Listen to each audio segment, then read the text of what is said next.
परम शांति माँ बाबूजी का कोटि कोटि പ്രണാമം.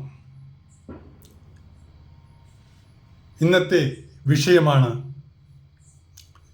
സ്വർഗലോകം. അതിനു മുമ്പ് നമ്മൾക്ക് പറയാനുള്ളത്, ഈ ഭൂമി എങ്ങനെ സൃഷ്ടിക്കപ്പെട്ടു, ആരാൽ സൃഷ്ടിക്കപ്പെട്ടു എന്നറിയണം.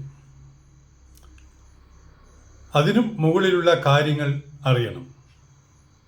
എന്നാലേ നിങ്ങൾക്ക് മനസ്സിലാകുകയുള്ളൂ. ആദ്യം നമ്മുടെ ഈ ഭൂമിയുടെ സൃജൻ ചെയ്തത് ഈ ഭൂമിയുടെ മാലിക് ശിവ് നിരാകാറാണ് എന്ന് എല്ലാവരും അറിഞ്ഞു കാണുമല്ലോ. അതിനാൽ അതുമാത്രം പോരാ, ശിവ് നിരാകാരൻ്റെ സൃജൻ ആരാണ് എന്ന് അറിയണം.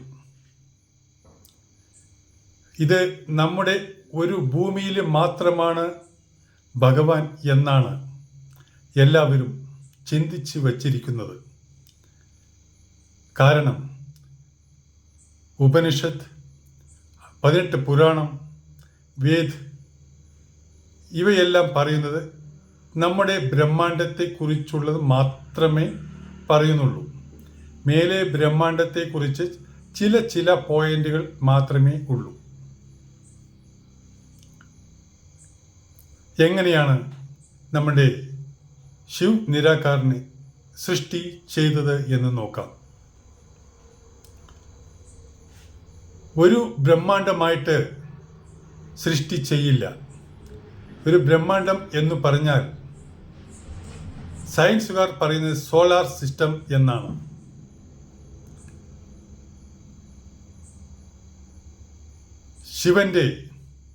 ശിവ് നിരാകാറിൻ്റെ പിതാ മഹാശിവ് ഗാലക്സിയുടെ സെൻട്രൽ പോയിന്റിലാണ് ഇരിക്കുന്നത്.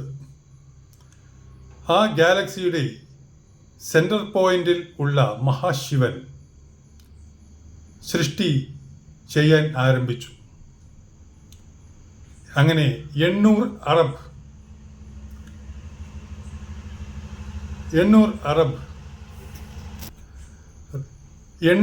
കോടി ബ്രഹ്മാണ്ടത്തെ മഹാശിവൻ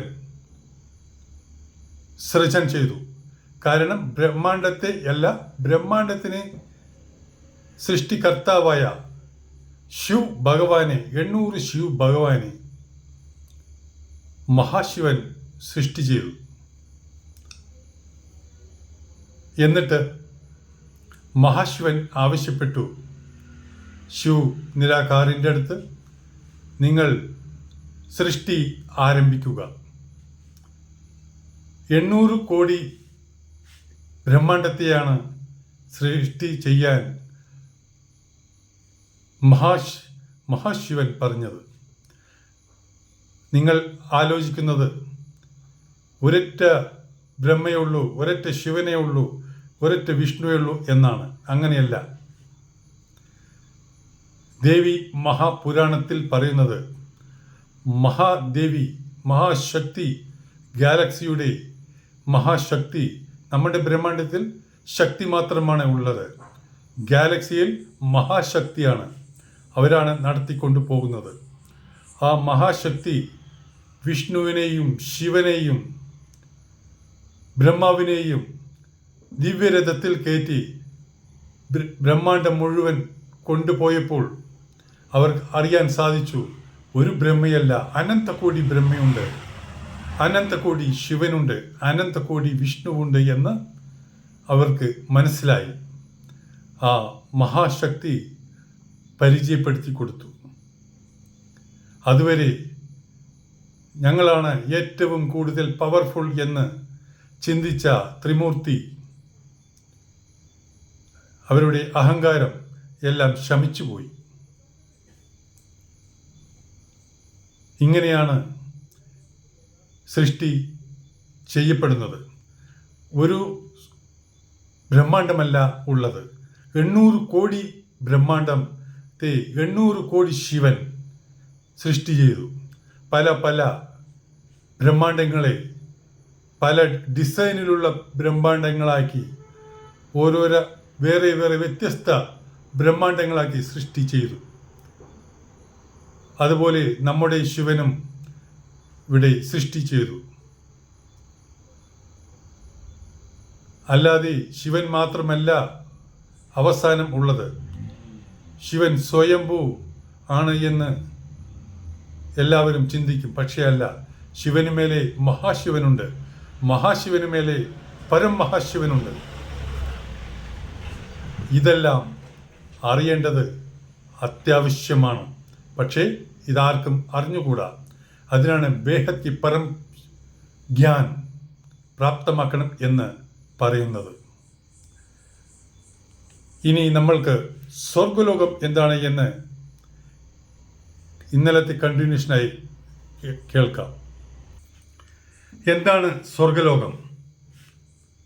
സ്വർഗലോകം ഒരുപാട് പറയാനുണ്ട്, എങ്കിലും ഷോർട്ടായിട്ട് പറയാം. മായയുടെ അസ്തിത്വം ഭൂലോകത്തിൽ നിന്ന്, അതായത് ഭൂമിയിൽ നിന്ന് തുടങ്ങി ബ്രഹ്മപുരി വരെയാണ് ഉള്ളത്. സ്വർഗലോകത്തിലെ ദേവത, ഭൂമിയിലെ മനുഷ്യരുടെ വ്യത്യാസം ഇതാണ്. ഭൂമിയിൽ ശരീരമുണ്ട് എന്നതാണ്. മനുഷ്യന്റെ ശരീരം 5 തത്വം കൊണ്ടാണ് ഉള്ളത്, നിർമ്മിച്ചിരിക്കുന്നത്. കാമക്രോധ ലോഭ മോഹ അഹങ്കാര രാഗദ്വേഷ ഈ വികാരങ്ങൾ ദേവതയിലും ഉണ്ട്. അവർ ഇതിൽ നിന്നും മുക്തമല്ല എന്നറിയുക. ദേവതയും ഇതെല്ലാം ദേവതയ്ക്കും ഉണ്ട് എന്നാണ് പറയുന്നത്. മായ സ്വർഗത്തിൽ പ്രബലമാണ്. ആഗ്രഹം, ചിന്തകൾ ദേവതയെ വിട്ടുപോകില്ല. അതുപോലെ ദേവേന്ദ്രനും ശാപം കൊണ്ട് മലമ്പാമ്പായി കോടിക്കണക്കിന് വർഷം ഭൂമിയിൽ വന്നിരുന്നു. കാരണം മായയാണ് ഭൂമിയിൽ മഹാമായ. ഭൂമിയിൽ മായയാണെങ്കിൽ സ്വർഗലോകത്തിൽ മഹാമായ ആണെന്ന് അറിയണം. സ്വർഗലോകത്തിലെ രാജാവും ബ്രഹ്മപദത്തെക്കുറിച്ച് ആഗ്രഹിക്കുന്നു. ഭൂലോകമാണ് ജ്ഞാനപ്രാപ്തിക്കുള്ള ഉറവിടം. ഭൂമിയിൽ വന്ന് ജ്ഞാനം സമ്പാദിച്ച് ശിവ് നിരാകാരനെ അല്ലെങ്കിൽ മഹാശിവ് നിരാകാരനെ ഓർത്താൽ, ധ്യാനിച്ചാൽ നിങ്ങൾക്ക് ഡയറക്റ്റായി 1 സെക്കൻഡിൽ അങ്ങോട്ട് പോകാം. അല്ലാതെ മരിച്ചു കഴിഞ്ഞിട്ട് ധ്യാനിക്കുകയാണെങ്കിൽ ഓരോരോ ലെയറായിട്ടാണ് പോകുന്നത്. അത് ഒരുപാട് പ്രയാസമുള്ളതാണ്. അതാണ് ജീവിച്ചിരിക്കുമ്പോൾ തന്നെ ആധ്യാത്മികം പഠിച്ച് ഡയറക്റ്റ് 1 സെക്കൻഡിൽ തന്നെ നിങ്ങളുടെ ക്രിയേറ്ററിൻ്റെ അടുത്ത് പോകാൻ സാധിക്കുന്നതാണ്. ഭൂമിനെ കർമ്മഭൂമി എന്നും മരണഭൂമി എന്നും പറയുന്നു. ഇന്ദ്രനും ആത്മജ്ഞാൻ പ്രാപ്തമാക്കാൻ പ്രജാപതിയുടെ അടുത്ത് ഭൂമിയിൽ ആശ്രമത്തിൽ വന്നിരുന്നു. കാരണം സ്വർഗത്തിൽ ജ്ഞാനമില്ല. അതിനാലാണ് ഭൂമിയിൽ ദേവേന്ദ്രൻ പ്രജാപതിൻ്റെ അടുത്ത് വന്നത്. ജ്ഞാനം പ്രാപ്തമാക്കാൻ ഭൂമിയെ കൂടാതെ വേറൊന്നില്ല. അതിനാൽ ഈ ഭൂമിയെ കർമ്മഭൂമി എന്നും വിളിക്കുന്നു. ദേവതകൾക്ക് ആത്മജ്ഞാനം, ബ്രഹ്മജ്ഞാനം എന്നിവയെക്കുറിച്ച് അറിവില്ല. സ്വർഗലോകത്തെ ഭോഗ് യോനി എന്നാണ് വിശേഷിപ്പിക്കുന്നത്. അവിടെ ഭോഗ് ആണ് ഉള്ളത്. അല്ലാതെ ജ്ഞാനം അവിടെ തൊട്ടു തീണ്ടിയിട്ടില്ല എന്നതാണ് ഇതിനർത്ഥം. ഭൂമിയും സ്വർഗവും വളരെ വ്യത്യാസമുണ്ട്. സ്വർഗലോകത്തിൽ ദേവതയുടെ 100 വർഷം എന്നത് ഭൂമിയിൽ 36,000 വർഷം ആണെന്നറിയുക. നമ്മൾ ചെയ്യുന്ന കർമ്മപ്രകാരം